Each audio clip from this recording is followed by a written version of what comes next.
ஆன்மீக அன்பர்களுக்கு வணக்கம். இன்று நான் ராவணன் ஆணவத்தால் சிவனிடம் தோற்ற கதையை கூறப்போகிறேன். ஒரு முறை ராவணன் சிவன் தங்கியிருக்கும் இமயமலையை தாண்டி செல்ல வேண்டியிருந்தது.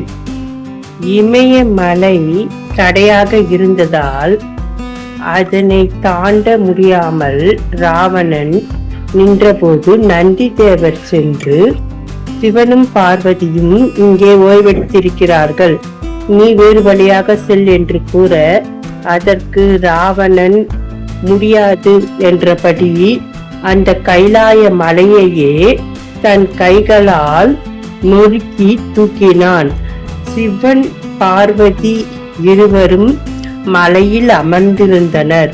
பார்வதி பயமுற்றதால் சிவன் பார்வதியை சமாதானம் செய்து ராவணனின் ஆணவத்தை அடக்க அவன் தூக்கி நின்ற மலை மீது தன் கால் கட்டை விரலால் சிறிதாக அழுத்தம் கொடுத்தான்.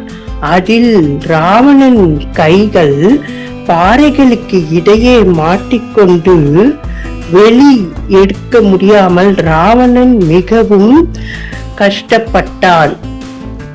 இதனால் ராவணன் தன் தவறை உணர்ந்து சிவனிடம் மன்னிப்பு கோரினான். தன்னுடைய நரம்புகளையே வீணையாக மாற்றி சிவ தாண்டவம் என்ற பாடலை சிவன் மீது பாடியதால் மனம் மகிழ்ச்சி அடைந்த சிவன் அவனுக்கு நேரில் தோன்றி சந்திர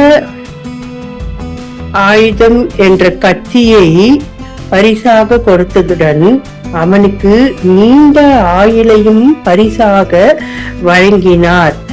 இக்கதை மூலமாக நாம் அறிந்து கொள்ள வேண்டியது என்னவென்றால், நமக்கு எவ்வளவு பெரிய பலசாலியாக இருந்தாலும் நம்மிலும் உயர்ந்த சிவன் இருக்கிறார்.